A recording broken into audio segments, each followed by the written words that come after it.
고고도 미사일 방어 체계 사드 배치 결정은 정치권에도 큰 파장을 불러왔습니다. 공방이 계속되고 있는 가운데 차기 대권 주자들도 잇따라 입장을 밝혔는데요.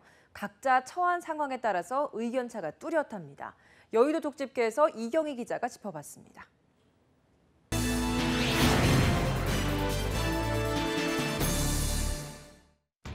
고고도 미사일 방어 체계, 사드 배치 결정 이후 정치권의 반응은 복잡 미묘했습니다. 대권 주자들의 반응도 비슷합니다. 대체로 여권은 찬성, 야권은 반대로 나뉘긴 했지만 그 속내는 제각각입니다. 여권 주자들은 정부 결정에 힘을 실으며 안보 이미지를 강화하려는 모습입니다. 당대표 시절부터 찬성 입장을 밝혀왔던 새누리당 김무성 전 대표는 국가 존립을 위해 반드시 필요한 결정이었다며 적극 지지했습니다. 사드 배치에 대해서는 제가 당대표일 때 제 생각을 밝혔기 때문에 말씀드립니다만 이건 우리 국민들의 존립과 관계되는 문제입니다. 그러니까 방어적 차원에서 사드 이상의 다른 방법이 지금 없지 않습니까? 대표적인 사드 배치 찬성론자 유승민 의원도 자신의 지역구 대구와 인접한 경북 성주가 배치 지역으로 결정되며 다소 곤혹스러운 처지에 놓였지만 소신 행보를 이어갔습니다. TK 지역 의원 21명이 공동 서명한 후보지 선정 기준 공개 촉구 성명에 이름을 올리지 않은 겁니다. 정부가 국민들에게 일단 결정하고 나서 설득하고 또 하는 그런 리더십을 발휘하면 되는 문제라고 봅니다.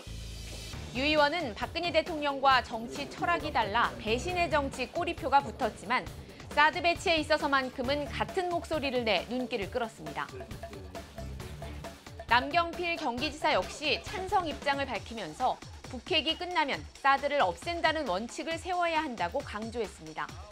남 지사는 부지 발표 전 평택이 후보지로 거론되자 경기도라도 받아들여야 한다며 적극적인 모습을 보였고 방중길에 오르면서는 중국 정부 관계자들을 만나 우리 입장을 설명하겠다고 나서기도 했습니다. 지자체장 역할에 국한하지 않겠다는 의지를 드러내는 동시에 안보 지도자로서 이미지를 부각하려는 의도로 보입니다. 반면 남 지사와 함께 여당의 원조 소장파로 꼽히는 원희룡 제주지사는 한중 관계 악화 우려에 방점을 찍으며 전제 조건으로 중국과의 대화를 강조해 다른 여권 주자들과는 조금 다른 반응을 내놨습니다. 제주지사로서 지역 경제가 중국 관광객의 영향을 크게 받는 점을 고려하지 않을 수 없기 때문으로 분석됩니다. 야권 주자들의 반응에선 온도차가 더 확연히 드러납니다. 더불어민주당 문재인 전 대표는 재검토를 촉구하며 사실상 반대 입장을 밝혔지만 지난 2월 당대표 당시 한심한 일이라고 비판했던 것에 비하면 수위는 확 낮아졌습니다. 문 전 대표는 페이스북에 글을 올려 국익의 관점에서 볼 때 득보다 실이 더 많은 결정이라며 재검토와 공론화를 촉구해 배치 자체보다는 충분한 의견 수렴이 없었다는 점을 더 문제 삼았습니다. 반대는 하지만 수위를 조절해 안보 이미지를 강화하려는 전략적 판단이 깔렸다는 해석을 낳았습니다.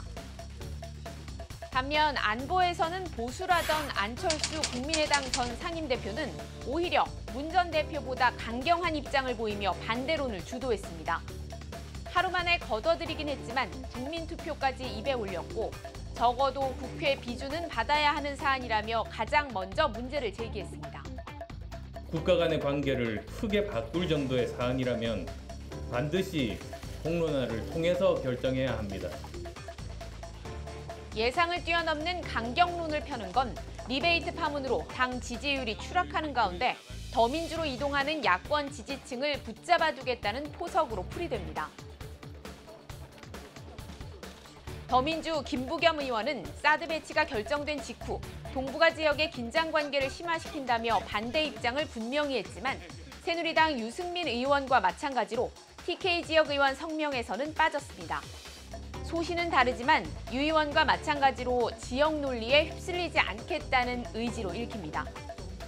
사드 배치 자체에 대한 반대 입장은 밝히지 않았지만 의회 지도자들과 충분히 상의하지 않은 것을 비판하며 부정적인 입장을 드러낸 안희정 충남지사는 남경필 경기지사와 함께하기로 했던 중국 방문을 하지 않았습니다. 박원순 서울시장은 가장 늦게 입장을 밝혔는데 비밀리에 졸속으로 협의가 진행되고 외교적 문제로 논의를 끌고 온 것은 잘못이라며 과정의 문제를 주로 지적했습니다.